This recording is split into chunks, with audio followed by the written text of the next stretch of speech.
Dear students, अब हम करते हैं जी क्लास 11th अकाउंट्स का by DK Goyal book. Question number जी 14th B, bills of exchange chapter हमने स्टार्ट किया हुआ था।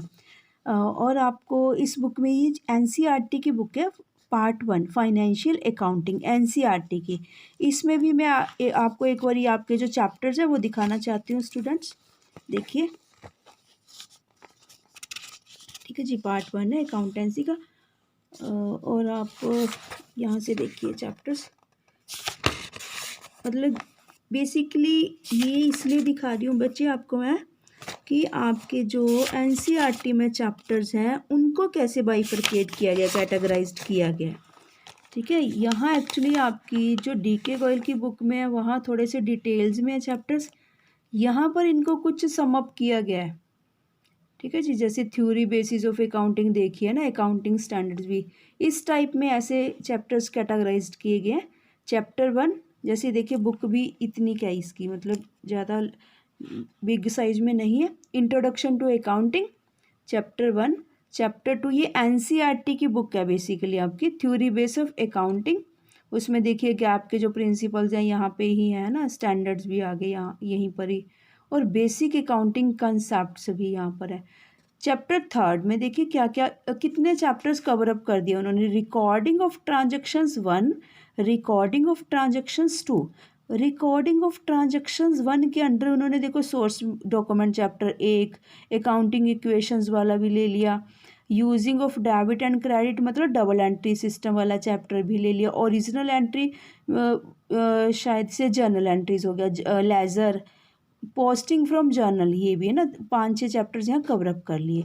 ऐसी जी रिकॉर्डिंग ऑफ ट्रांजैक्शन सेकंड में यहाँ पर देखिए अकेले एक चैप्टर 4th में कितने चैप्टर्स कवर अप किए यहाँ पे। Cash book, purchase, cash book के बाद ये सब्सिडरी बुक्स के चैप्टर्स हैं, ये purchase book, journal, journal book, sale, sale return book है ना। ये आपको पता ही है, ये 5 के 5 टॉपिक्स आप सभी स्टूडेंट्स को पता है। सब्सिडरी बुक्स के टॉपिक है purchase book, purchase return book, sale book, sales return book, और एक जर्नल प्रॉपर, जो एंट्रीज ऊपर नहीं आती वो जर्नल प्रॉपर में पोस्ट करता है। जैसे डेप्रीशिएशन बहुत अच्छी एग्जांपल है, डेप्रीशिएशन की एंट्री इन 4 की 4 बुक्स में नहीं आती, ठीक है ना, कैश बुक में आती है, तो जर्नल प्रॉपर में एंट्री की जाती है इसकी। बैलेंसिंग द अकाउंट्स, जैसे लेजर की बैलेंसिंग करनी, वो वाला चैप्टर आ गया। ठीक है जी, चैप्टर 4 बैंक रिकन्सिलेशन, ये अकेला ही चैप्टर दिखाया गया यहाँ पर। नेक्स्ट देखते हैं जी हम यहीं पर ही ट्रायल बैलेंस। ठीक है जी, trial balance and rectification of error, chapter 6 में 2 चैप्टर्स कंबाइन कर दिए इन्होंने। फिर चैप्टर 7 में देखिए क्या क्या कुछ कंबाइन कर दिया इन्होंने। एक आपका डेप्रीशिएशन का चैप्टर है, प्लस एक आपका प्रोविजंस एंड रिजर्व्स का चैप्टर है। 2 चैप्टर्स हैं आपकी डीके गोयल की बुक में, पर एनसीईआरटी में इन्होंने क्या किया, कंबाइन कर दिया दोनों चैप्टर्स को, depreciation plus provisions and reserves. ये स्टूडेंट्स मैं आपको इसलिए दिखा रही हूँ, जब वो सिलेबस मेंटेन करते हैं बोर्ड वाले, इन्हीं के अकॉर्डिंग। जैसे चैप्टर 7 है, चैप्टर 7 का मीन्स वो depreciation plus provisions and reserves को लेकर चलते हैं कि 2 चैप्टर्स हैं, उसी के अकॉर्डिंग वो मार्क्स या फिर पीरियड कैटेगराइज्ड करते हैं। बिल्स ऑफ एक्सचेंज अकेला उन्होंने चैप्टर 8 दिया है कम्प्लीटली। ठीक है, जो हम जैसे करते जा रहे हैं, meaning, promissory note, advantages of BOE, maturity, discounting, endorse, accounting treatment, dishonour, renewable और रिटायरिंग ऑफ द बिल, ये टॉपिक्स है। ठीक है, वो अकेला ही दिया है। क्यों, रीज़न क्या है अकेला देने का, क्योंकि बिल्स ऑफ एक्सचेंज अपने आप में ही एक लेंथी चैप्टर है। ठीक है, ये वाला जो चैप्टर्स है, और डेप्रीशिएशन भी बहुत लेंथी चैप्टर है। प्रोविजंस एंड रिजर्व्स बहुत स्मॉल सा थ्योरी चैप्टर है, इसलिए उसके साथ कंबाइन कर दिया।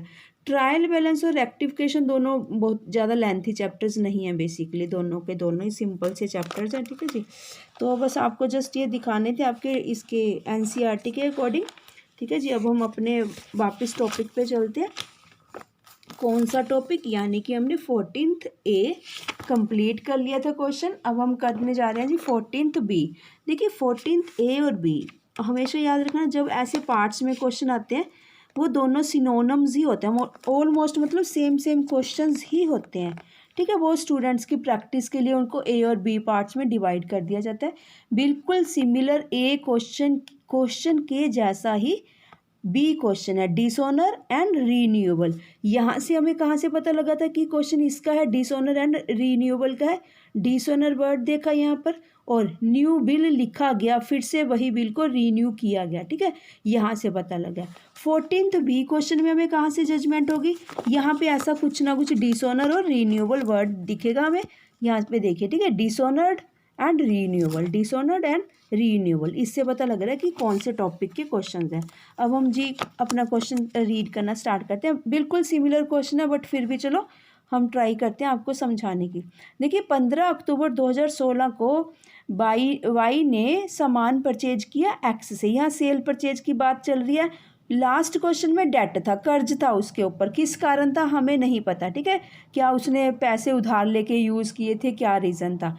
पर यहाँ पर परचेज और सेल की एंट्री पड़ेगी, सबसे फर्स्ट एंट्री जो हम यहाँ पुटअप करेंगे जी, ठीक है जी। वाई ने परचेज किया हुआ है सामान 75,000 का एक्स से, एक्सेप्टेड अ 3 month बिल, उसी के साथ ही साथ 3 महीने का बिल वाई ने एक्सेप्ट भी कर दिया। पर हुआ क्या, ऑन द ड्यू डेट, देखिए ऊपर वाले में कुछ और बात थी, यहाँ पर कुछ और बात है, ठीक है। यहाँ कब थी, जब डिसऑनर हुआ, acceptance it's dishonour, on the due date the acceptance is, ठीक है, ये भी ऑलमोस्ट वही चीज़ थी, ठीक है, मतलब जब एक्सेप्टेंस दी गई थी उसको डिसऑनर कर दिया, वही दोनों सेम बातें हैं बट इसको लिखने का वे कुछ डिफरेंट है, यहाँ पर दोनों सेम बात है। चलो वापस आते हैं यहीं पर, on the due date it was dishonour, ठीक है, ड्यू डेट पर, ड्यू डेट क्या बननी थी हमने हमारी जी 15 October plus 3 month plus 3 days, उसके अकॉर्डिंग जो भी बनती ड्यू डेट को क्या होगा जी, बिल डिसऑनर हो गया।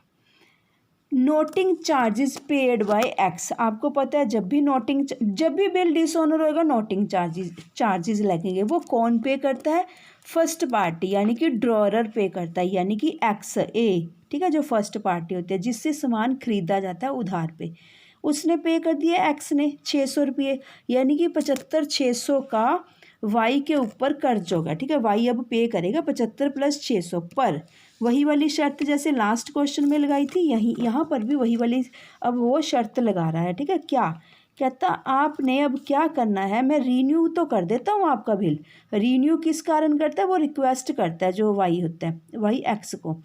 On 18th January 2017 Y requested X, ठीक है, रिक्वेस्ट करता है वो तभी रीन्यू करता है, कहता चलो ठीक है कोई नहीं रीन्यू कर देता। रीन्यू का मतलब होता है कि नवीकरण करना, मतलब कि उसी बिल को दोबारा से डेट्स वगैरह या टाइम पीरियड या अमाउंट सेट करके फिर से लिख देना उसी के ऊपर, यानी कि वाई के ऊपर ही, ड्रॉई के ऊपर। 18 जनवरी को, ध्यान देना डेट, ठीक है, 15 अक्टूबर अब हमने भूल जाना है, 18 जनवरी 2017 को नया बिल लिखा गया, पर वो क्या कहता आपको 75,600 के ऊपर, 75 + 600, ठीक है, देखो हिंट में भी कहीं बना, 75,600 के ऊपर आपको क्या करना पड़ेगा, 15% के हिसाब से, और कितने टाइम का, 2 महीने का ब्याज देना पड़ेगा, ठीक है। क्योंकि क्यों कह रहा है ये, क्योंकि जो नया बिल लिखा गया वो 2 महीने के लिए लिखा गया, तो वाई एग्री भी हो गया इस बात के लिए, ठीक है जी। वाई परचेज्ड गुड्स फ्रॉम, हाँ जी ठीक है, another 2 months for which X agrees provided that interest is paid at the rate 15% per annum in cash. Y requested X for renewal of this the bill for another, ठीक है। पहले ये बात देखना थोड़ी सी ध्यान से, मैं इकट्ठा कंबाइनली पढ़ेगी। पहले वाई ने एक्स को रिक्वेस्ट करी कि मेरे को 2 महीने के लिए प्लीज़ बिल और एक्सटेंड कर दीजिए, रीन्यू कर दीजिए। फिर एक्स इस बात के लिए एग्री हुआ, ये वाली बात के लिए, ठीक है, मैं थोड़ा सा गलत पढ़ गई थी यहाँ से। एक्स एग्री हुआ कि हाँ भी चल कोई बात नहीं, मैं 2 महीने के लिए कर देता हूँ रीन्यू। अब ये वाली बशर्ते, ये वाली वो बात जो हिंदी में आपको और ज़्यादा क्लियर हो जाती है बात, ठीक है। कहता आपको क्या करना है, ये जो 2 महीने में लिख रहा हूँ, 2 month एक्सटेंड कर रहा हूँ दोबारा से, यानी कि लिख रहा हूँ, इस 2 महीने को लेकर 15% के हिसाब से, और जी 15,600 के ऊपर 75,000 तो मेरे मेन देने थे आपने, 600 रुपये जो मैंने नोटिंग चार्जेस पे करे, 75,600 के ऊपर 15% के रेट से 2 महीने का, 2 month का आप मेरे को इंटरेस्ट पे करोगे। वो कहता है चलो ठीक है कोई बात नहीं, ठीक है। यहाँ पे देखिए वो मान जाता है, provided that interest make journal entries of these transaction in the books, ठीक है। वो मतलब क्योंकि उसने पहले ही कह दिया, अगर वो उसकी बात मान रहा है, अगर एक्स उसकी बात तभी मानेगा अगर वाई उसकी बात मानेगा, दोनों में आपस में रजामंदी होगी, ठीक है, बात बन गई। अब करना क्या है जी, दोनों की बुक्स में make journal entries of these transactions in the books of X and Y, दोनों की बुक्स में जर्नल एंट्रीज पुटअप करने, बिल्कुल सेम डिट्टो डुप्लीकेट क्वेश्चन है लास्ट क्वेश्चन के जैसा ही, ठीक है। और उससे भी थोड़ा सा बल्कि इजी बनाया गया इस क्वेश्चन को। रीज़न क्या है इजी का, यहाँ मंथ दे दिए गए 2 मंथ, जब मंथ होते हैं ना तो कैलकुलेशन बहुत इजी हो जाती है। जब डेज आ जाए ना, डेज में स्टूडेंट्स थोड़ा घबरा जाते हैं कि डेज आ गया अब हम क्या करें, ठीक है। डेज में थोड़ी प्रॉब्लम आती है, डेज एक एक दिन कैलकुलेट करना प्रॉब्लम होती है। और सम ऑफ द टाइम्स क्या होता है, जो जनवरी फरवरी मार्च ये मंथ होते हैं, कई बार हम 30 और 31 की थोड़ी सी अपसेटिंग कर जाते हैं, दिमाग में नहीं आता, हम भूल जाते हैं 30 और 31 को। तो डेज में बल्कि थोड़ा सा ये टिपिकल था। 14th बी क्वेश्चन है ये, बल्कि बहुत ही ज़्यादा ईजी है क्योंकि 2 मंथ का जो आया सबसे बढ़िया बात है आपके लिए, ठीक है। चलो करते हैं जी हम इसको कैसे यहाँ पे सॉल्व करेंगे। इजी सा क्वेश्चन है, टफ नहीं है बिल्कुल भी। सबसे पहले देखिए आपको पता है परचेज की बात हुई है, ठीक है। डेट की कोई कर्ज की बात नहीं है, परचेज कर रहे हैं। सबसे पहले 15 अक्टूबर को पुटअप करेंगे जी ना। Y debit to sales 75,000 debit, goods sold to Y. अब बुक्स ऑफ वाई की में क्या एंट्रीज करेंगे, purchases account debit to X 75,000, goods purchased from X. Next entry जी सेकंड नंबर एंट्री 15 अक्टूबर को फिर से उसी का उसने बिल लिखा, B R account debit to Y 75,000, acceptance received short में लिख देना, कोई प्रॉब्लम नहीं है, ठीक है। एक्सेप्टेंस रिसीव्ड फ्रॉम वाई लिख देना, या B R received on behalf of B R acceptance received, कुछ भी लिख देना, बस स्मॉल सी लिखनी है, टू द पॉइंट। और हम अपनी बुक्स ऑफ वाई में क्या करेंगे जी, X debit to BP acceptance given. अब आती है जी मेन बात, ये वाली एंट्री जो थर्ड नंबर एंट्री है जो देखने वाली है, थर्ड और फोर्थ है जो मेन देखने वाली है अभी तो फिलहाल। यहाँ पर इस एंट्री को छुपा दो जैसे आप पहले भी करते आए हो, ठीक है।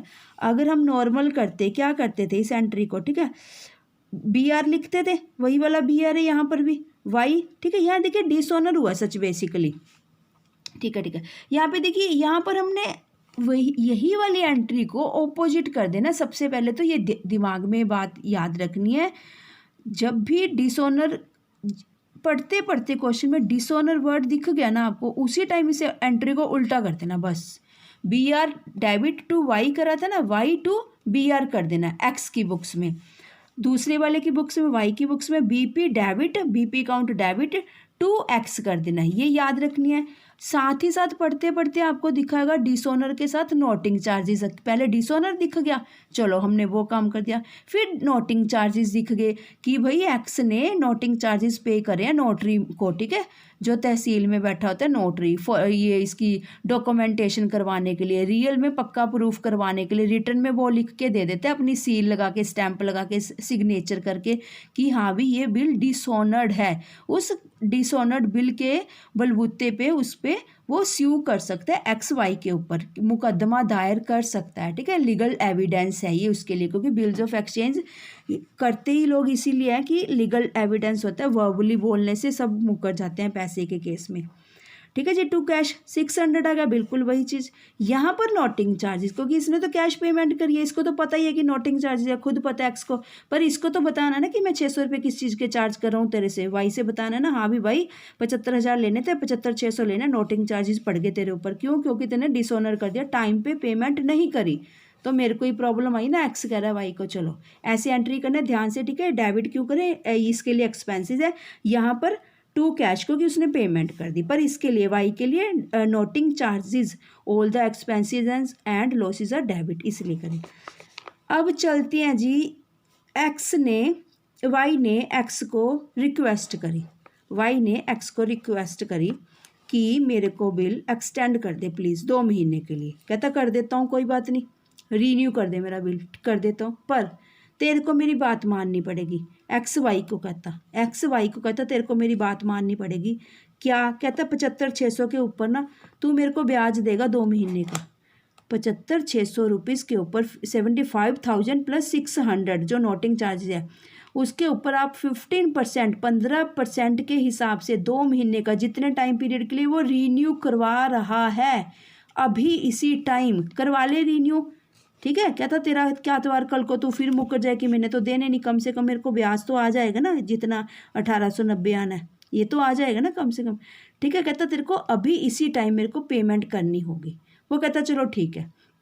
फिर इस ध्यान से निकालना जी, इसको कैसे फाइंड आउट करेंगे, इसको वर्किंग नोट में निकाल लेना, एक नंबर लिख कर यहाँ पर। ठीक है, यहाँ पर वैसे आपके लिए निकाल दिया बट नीचे भी निकाल लोगे, हम वहीं पे वर्किंग नोट बनाएंगे। 75,600 इंटू 15% इंटू 2 मंथ।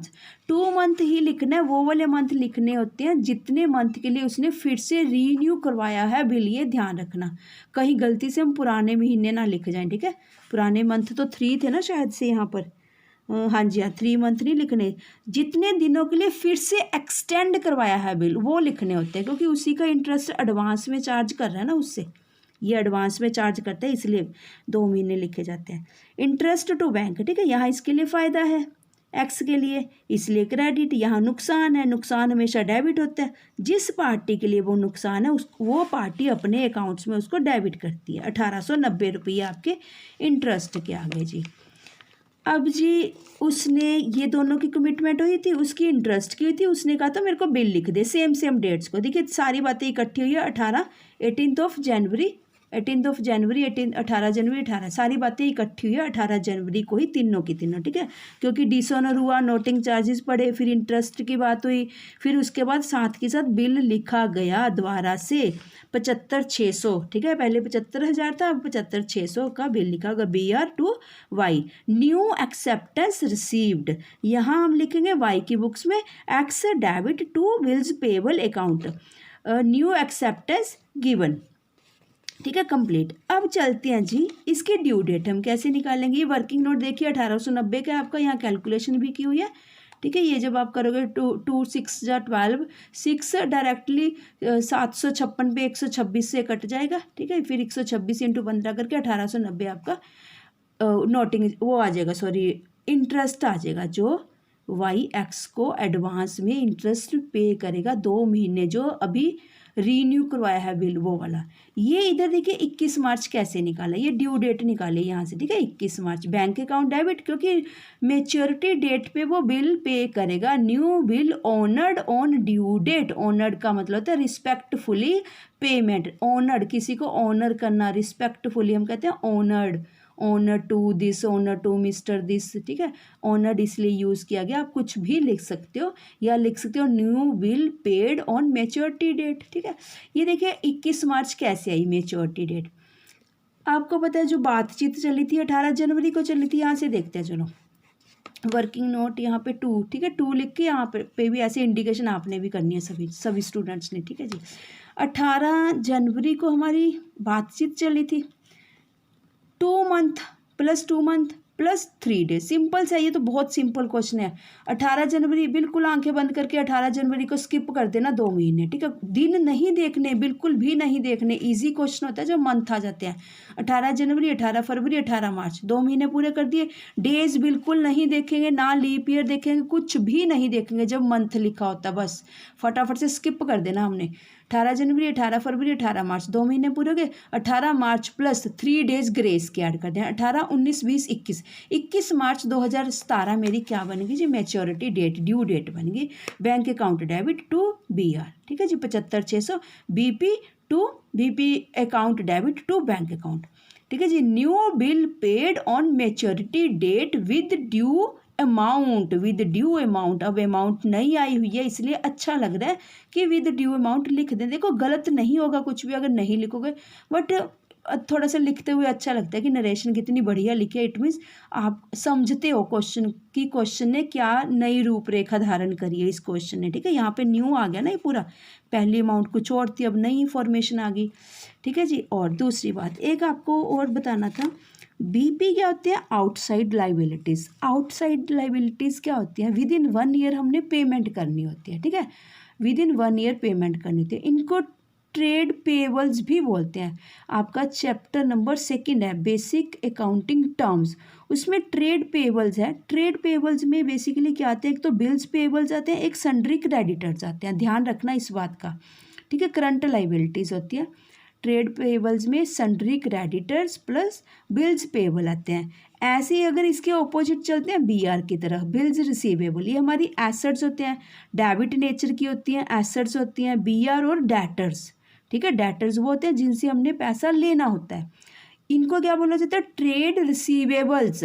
ये ट्रेड पेबल्स होते हैं, ये ट्रेड रिसीवेबल्स होते हैं। करंट एसेट्स होते हैं, बैलेंस शीट की एसेट साइड में इसकी पोस्टिंग की जाती है। ट्रेड रिसीवेबल्स के अंडर 2 एंट्रीज होती हैं, एक बिल्स रिसीवेबल्स, एक सन्ड्री डेटर्स, ठीक है। ये दोनों कंसेप्ट आपके बहुत अच्छे से सेकंड चैप्टर जो थ्योरी चैप्टर, उसमें सभी टर्म्स, अकाउंटिंग टर्म्स बहुत अच्छे से दी हुई हैं, ठीक है। बीच बीच में कभी कभी आप, जैसे अभी हमारी डिस्कशन इसके ऊपर चली, तो आप थोड़ा सा वहाँ से जाके थ्योरी जरूर रीड कर लेना, इससे और ज़्यादा अच्छी क्लैरिफिकेशंस आपको हो जाएगी जी, ठीक है जी। अब इसी के साथ ही जी आपका क्वेश्चन नंबर 14 बी कंप्लीट हुआ, ठीक है जी। अब हमारा एक क्वेश्चन रहता है इसमें से, अकेला 15th, dishonour and renewal of bill के पोर्शन के अंडर, मतलब ये टॉपिक जो स्टार्ट किया था, अकेला 15th क्वेश्चन रहता है। फिर हमारा नेक्स्ट टॉपिक स्टार्ट हो जाएगा, dishonour of the bill discounted from the bank, next topic आएगा। फिलहाल अभी हमारा 15th पेंडिंग रहता है, ठीक है। होप सो कि जल्दी से हम वापस आते हैं आपके साथ फिर से 15th क्वेश्चन लेकर। तब तक के लिए थैंक यू, धन्यवाद, शुक्रिया जी।